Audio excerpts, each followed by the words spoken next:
Good afternoon and welcome to Stock Market Today. Alyssa Corman, Justin Nielsen here with a breakdown of today's action. And small caps, Justin, were looking good in the early going, did not finish up that way. It was a mixed day. We'll get into the action for the major indexes, and we're also going to check in on 3 breakout stocks.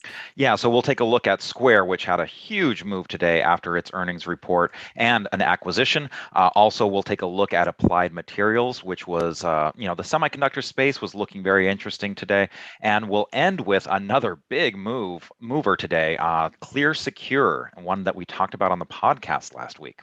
All right, we will get into all that, but first a look at the major indexes. Here's the NASDAQ composite, which was in the green today, the only one, but only barely, up less than 0.1%, Justin. And on the downside, the S&P was down 0.2%, the Dow down 0.3%, and the Russell 2000 down 0.4%. So we faded a bit here, but what do you make of what happened today?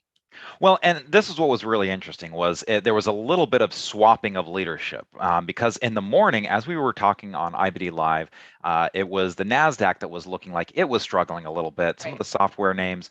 But, a lot of the things that we were looking at last week, this rotation, we were looking at materials and energy and, all of the industrials being a little bit stronger, financials being stronger, and those were starting to get hit. And so it was a lot of back and forth action today, which isn't necessarily a bad thing, but you just have to be careful of this rotation underneath the surface because you can get caught sometimes chasing what you think is where the money's going, and then it just doesn't last for very long, and it can just make it a little bit more difficult to kind of figure out where to put your money when this rotation is happening under the surface. But as you mentioned, let's go ahead and take a look at IWM. This is the iShares Russell 2000 ETF.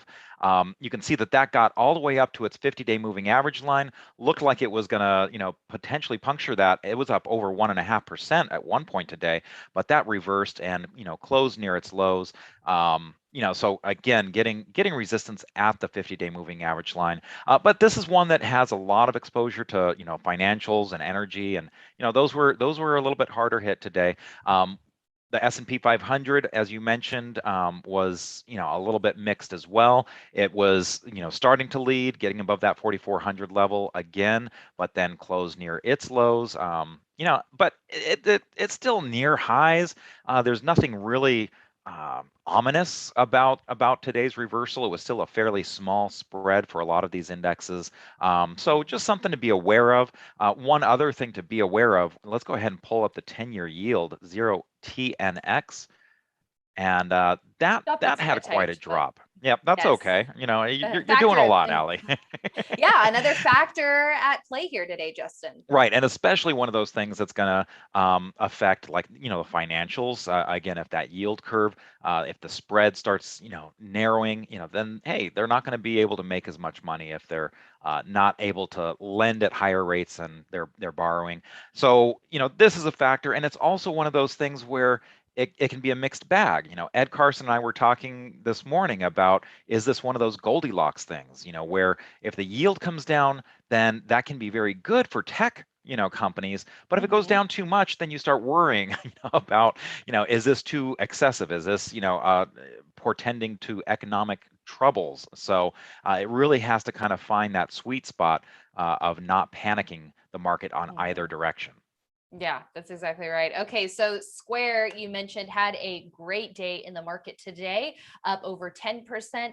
Volume behind the move here, Justin. You could just see how explosive the volume was today on the heels of a strong earnings report, great growth on both the top and bottom lines. Although revenue did miss, it was still up 143% for the quarter.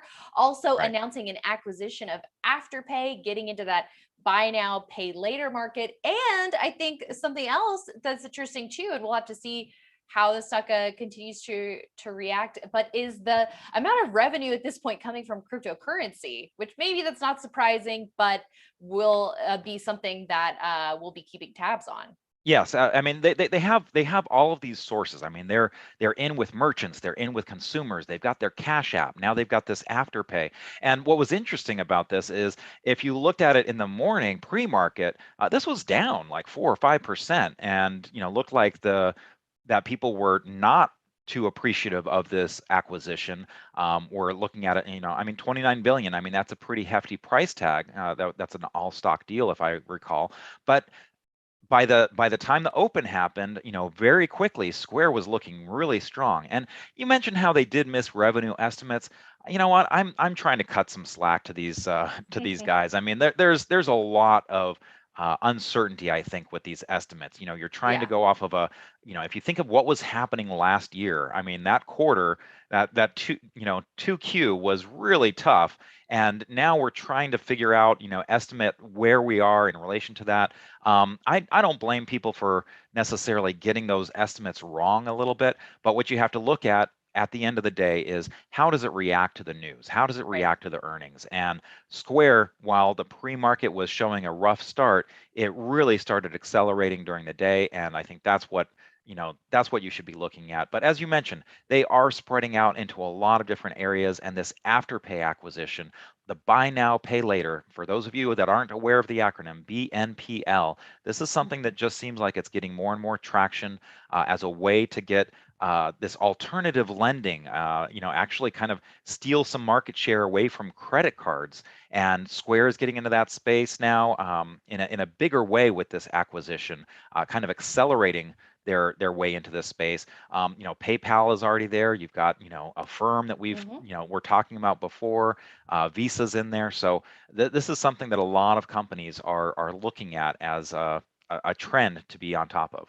Yeah, and this was kind of the trifecta today of it being added to Swing Trader, Leaderboard, and it was our stock of the day. So an actionable opportunity here with Square. With it approaching these highs, I mean, it seems like today was really the day to get in. Maybe if you were shaken out before earnings, but what about where we go from here with Square? Well, I mean, that's one of the things that we're just going to have to see, right? So this is kind of underneath that 283.29 buy point that's being shown on the pattern recognition. But again, I think this was an early opportunity, especially with all of this power. And what I really liked was that pullback that you're showing, that red line that you just put on there, the volume really dried up beforehand. I should also mention, you mentioned the trifecta. This was also option of the day last week. Gavin McMaster did a really nice article on a vertical spread for this, and his setup was, look, if this can be above 255 by August 20th, then that would put that vertical spread in the money with a maximum profit. And so far, it looks like Gavin's got a winner on that one. Fantastic. Yeah. So another opportunity to have Square on your radar was that article last week. And Applied Materials did back off of its highs Yeah. for the day, but still gained 1.5%. Some nice volume for a second session in a row. But arguably, there was a trend line with this one too that it crossed on Friday. If you just go horizontally, buying for a breakout over that sort of 242, 243 area, Justin. And I will say, if we just go to the intraday, maybe go to a 30-minute chart on this, or yeah, that should be fine. One of the things, we were looking at this for Swing Trader on Friday, but you see that it had that power in the morning, backed off, and it never quite got back to those levels. And so that's why we held off, even though that was a very clear break of that trend line, as you pointed out. Kind of a similar thing happened today, right? It got a lot of power in the morning, and then it backed off as the indexes pulled back. So a little bit disappointing in that regard. But if you go ahead and go back to the daily, this is still looking fairly strong. And more importantly, we were seeing a lot of strength in the semiconductors. There was just a lot there.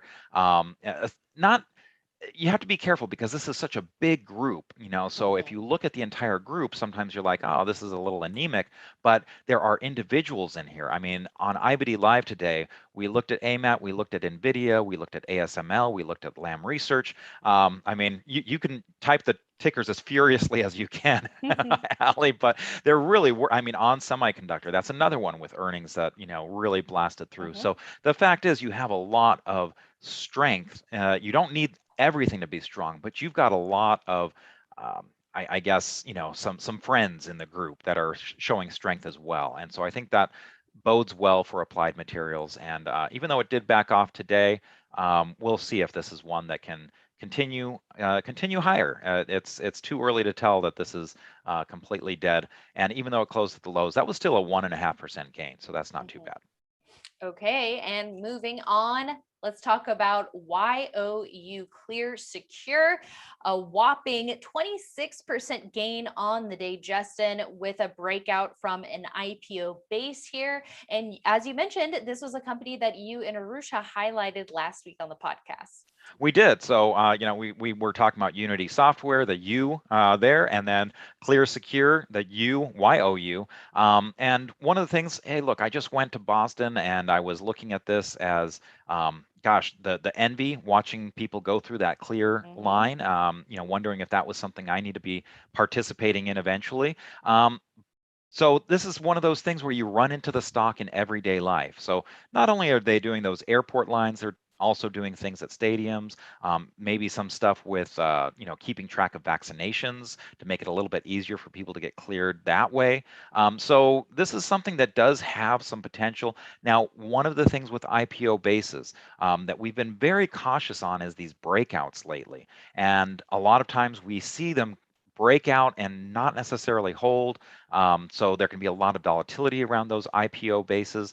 Look at Roblox, which had this phenomenal move, but then pulled back.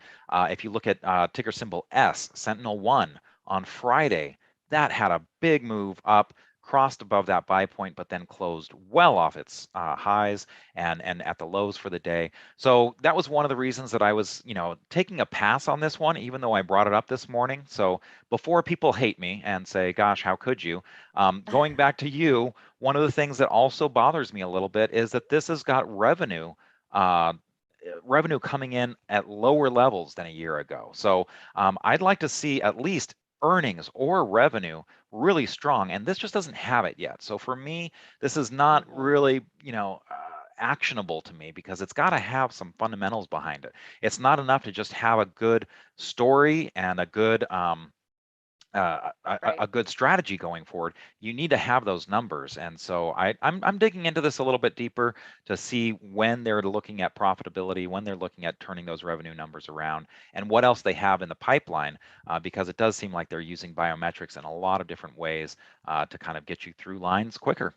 Yeah, and even though travel is turning around, this could be tied to any sort of pandemic or vaccine related Absolutely. headline as well. So you have to think about that risk, like with other travel related stocks. But like you said, it's an interesting story. I am a user of Clear, so I'm Okay. very familiar with it. I used it quite a bit before the pandemic, Yeah. but I'm definitely a fan.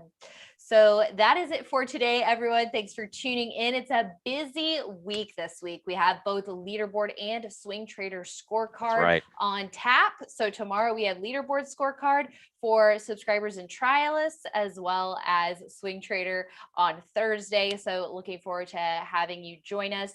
You can join. There's going to be a link at the top banner of each respective platform page. So And you're hosting both of those. I am Thank goodness. Involved in both of those. Yes. So happy to answer Upping our production value a little bit. Well, but for both, it was really a strong end to July. That's that yes. latter part of July. And so we'll be talking a lot about what we were seeing that made us go aggressive at the end of July, because there were some really good setups there. Yeah, can't wait to dig into all of that with the team. It's going to be fun. So make sure you tune in, and we'll also see you tomorrow morning on IBD Live. So join us, investors.com/IBD Live. Thanks, everyone. We'll see you tomorrow.